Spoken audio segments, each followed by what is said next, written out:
জয় হিন্দ জয় ভারত। তো বন্ধুরা, আজকের ভিডিওতে আমাদের আলোচ্য বিষয় ইন্ডিয়ান পলিটির একটা ইম্পর্টেন্ট টপিক, সেটা হচ্ছে ডিপিএসপি বা directive principles of state policies. তো ডিপিএসপির কনসেপ্টটা নেওয়া হয়েছে আয়ারল্যান্ডের সংবিধান থেকে। তো আয়ারল্যান্ডের সংবিধান থেকে এটা নেওয়া হয়েছে। উল্লেখ রয়েছে ভারতীয় সংবিধানের পার্ট 4 আর্টিকেল 36 to 51-এ। ডিপিএসপি মূলত কিছু নির্দেশ বা নীতি যেগুলো সংবিধান আমাদের রাষ্ট্র বা রাষ্ট্রের সরকারকে দিয়েছে, যেগুলো মেনে চললে কিন্তু একটা কল্যাণকারী বা জনকল্যাণমূলক রাষ্ট্র নির্মাণ করা যাবে। তো এগুলো মূলত তিনটি নীতির উপর ভিত্তি করে গঠিত হয়েছে। একটা হচ্ছে গান্ধীবাদী নীতি বা গান্ধিয়ান প্রিন্সিপাল, একটা হচ্ছে লিবারাল প্রিন্সিপাল এবং একটা হচ্ছে সোশ্যাল বা সমাজতান্ত্রিক নীতির উপর ভিত্তি করে গড়ে উঠেছে। বর্তমানে ডিপিএসপির সংখ্যা হচ্ছে 18 এবং ডিপিএসপির বিষয়টা যদি দেখি, সেটা হচ্ছে নন জাস্টিসেবল ইন নেচার। অর্থাৎ ডিপিএসপি যদি কোনোভাবে লঙ্ঘন করে রাষ্ট্র বা রাষ্ট্রের সরকার, তাহলে কিন্তু কোনোভাবে তার বিরুদ্ধে কোনো রকম মামলা করা যাবে না।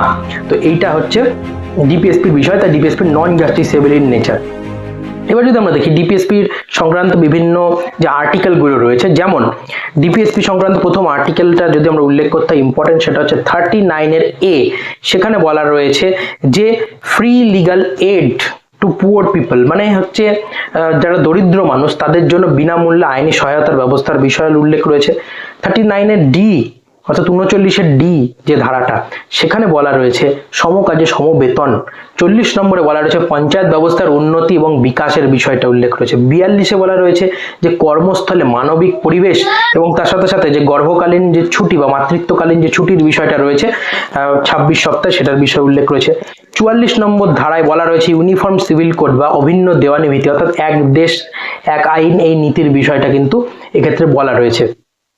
ঠিক আছে, এবং তারপরে যদি আমরা দেখি আর্টিকেল 45, সেখানে কি বলা রয়েছে? আর্টিকেল 45-এ বলা রয়েছে যে 6 বছর বয়স অবধি যে শিশুরা রয়েছে তাদের যে আর্লি চাইল্ডহুড কেয়ার, অর্থাৎ তাদের যে কি বলে যত্ন এবং তার সাথে সাথে হচ্ছে তাদের যে শিক্ষার ব্যবস্থা, সেটা কিন্তু রাষ্ট্রের দায়িত্ব এবং সেটা বিনামূল্যে।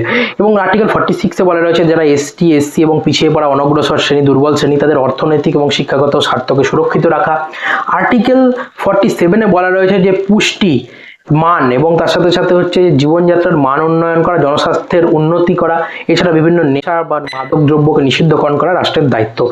আর্টিকেল 49-এ বলা রয়েছে জাতীয় গুরুত্ব সম্পন্ন বিভিন্ন স্মৃতিস্তম্ভ, স্থান এবং বিভিন্ন ঐতিহাসিক যে স্তম্ভ বা সৌধগুলো রয়েছে, সেইগুলোর যে সুরক্ষা, সেটার বিষয়ে বলা রয়েছে।